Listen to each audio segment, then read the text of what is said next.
Makakausap naman natin live via Zoom sina Marlon Tapales, WBC International Silver Super Bantamweight Champion at Joey Canino, WBC International Minimum Weight Champion. Yan. Magandang umaga mga champ. Good morning po. Hi, good morning. Good morning po.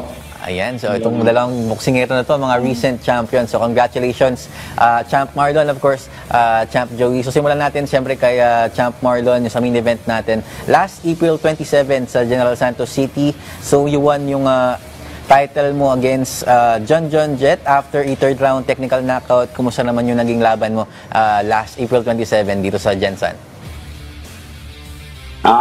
Maganda naman po, maayos naman po. Tsaka nakuha ko naman yung panalo po sa laban. Eto, Champ Marlon, kwento mo naman, no? Paano ba yung naging kumbaga mindset mo papasok ng laban? Di ba matagal kang napahinga before itong title fight mo na ito? Kumbaga, ano yung naging mindset, yung naging game plan mo para matalo itong si Triple J at syempre makascore ka pa ng technical knockout sa third round itong laban ninyo? Sorry po, hindi po ako napahinga talaga. Nag-training po talaga ako ng continue tsaka para sa papalapit ko pong laban. Yun po at natagumpayan ko naman at nakuha ko yung panalo. Ayan, para naman kay Champ Joey. Ito, so paano mo plinano at isinakatuparan ang panalo mo laban kay Min Pat Sam, lalo na umabot ito sa huling round bago mo siya napabagsak? Yes po, ma'am. Grabe yung training namin, ma'am. Saka istadayan talaga namin ng coach.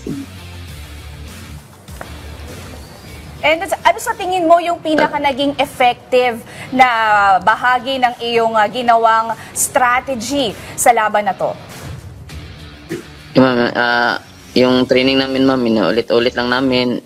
Saka nakita ko din yung galaw niya, ma'am, sa yung pinapanood ko yung mga laban niya. Sobrang fighter din, saka yung training namin it's good lang talaga. Ito hanggang mabot ng yung round saka stamina, ma'am.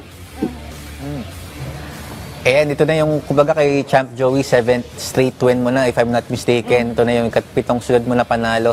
Kumbaga, Champ Joey, tingin mo, based dun sa naging laro mo, naging laban mo ditong nakaraan, tingin mo ready ka na ba sa isang world title fight?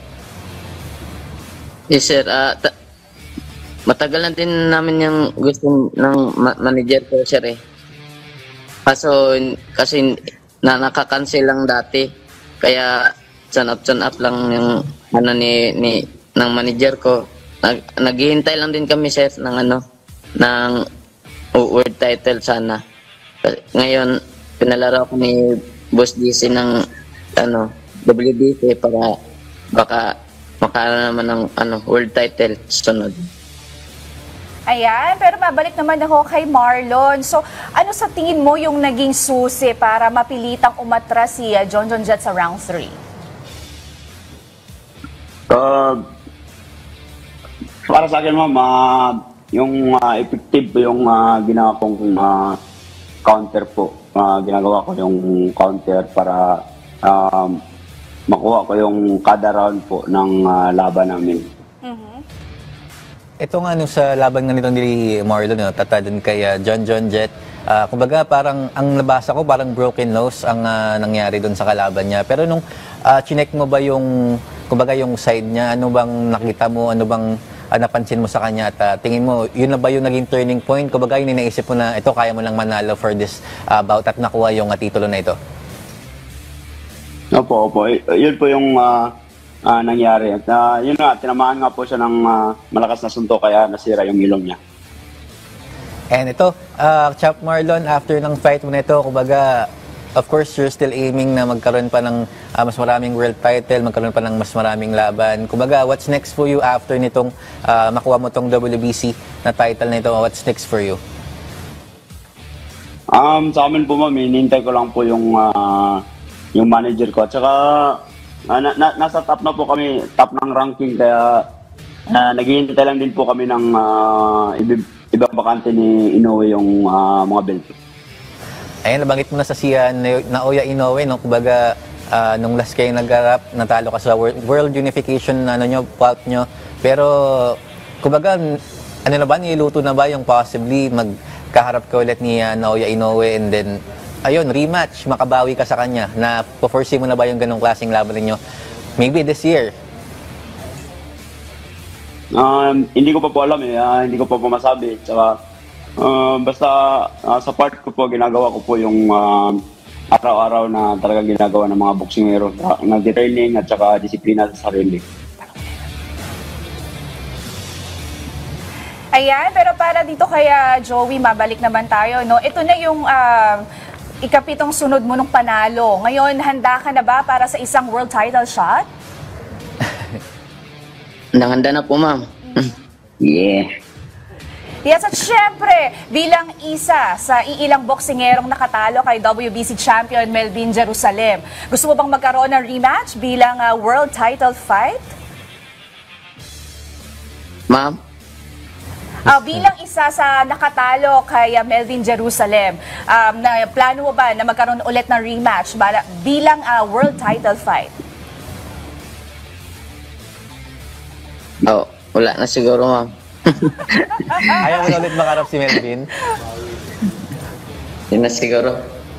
Bakit ayaw mo na makarap si Melvin?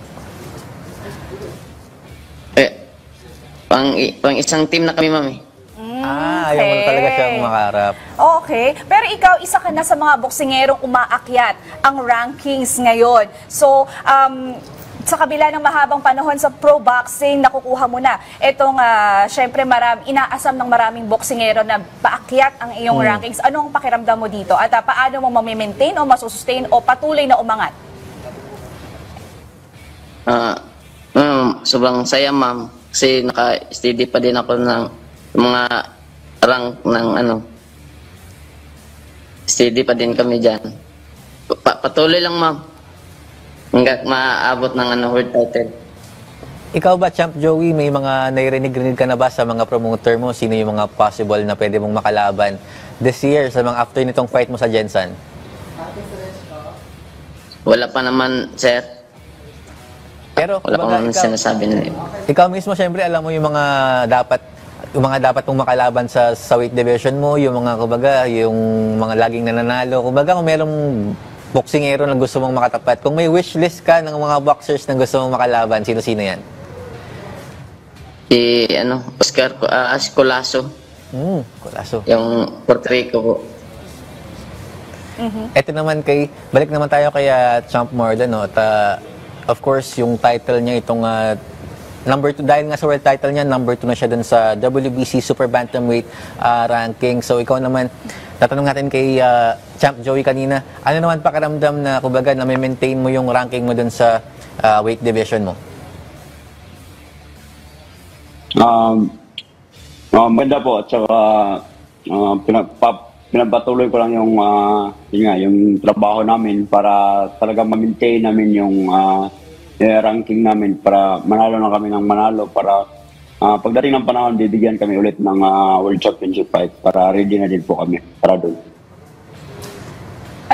Sige, kumuna. Pero bukod dun sa nabanggit natin kanina na possibly fight mo with Naoya Inoue, meron pa bang, kumbaga, mga fights in between ng mga laban na yun? Dahil sabi mo nga, kailangan mo pang maging busy, kailangan mo pang mag-prepare. So may mga upcoming fights ka pa ba before yung mga yun, yung inaabang fight mo against Inoue again? Meron po yung sinasabi yung manager ko, pero hindi po yung mga final talaga. Pero mga magagandang laban din po yun.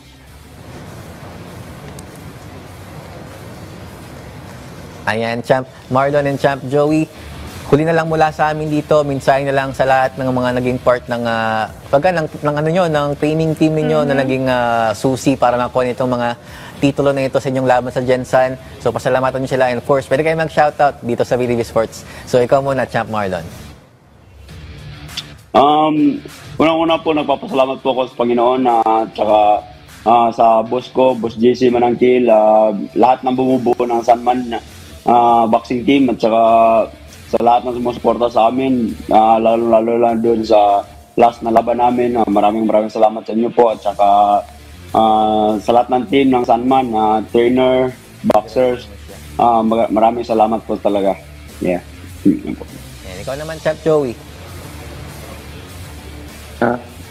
Salamat po sa salamat sa Panginoon, tsaka sa manager ko, si Bruce GC Manangkel, tsaka sa team namin, Team Sunman, tsaka doon sa sumuporta sa laban namin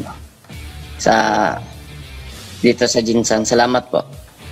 Ayan, maraming salamat, Champ Marlon and Champ Joey. Again, teammates, nakasama natin si Marlon Tapales, ang WBC International Silver Super Bantamweight Champion, at si Joey Canoy, WBC International Middleweight Champion. Maraming salamat mga champ, and good luck sa mga sunod na laman.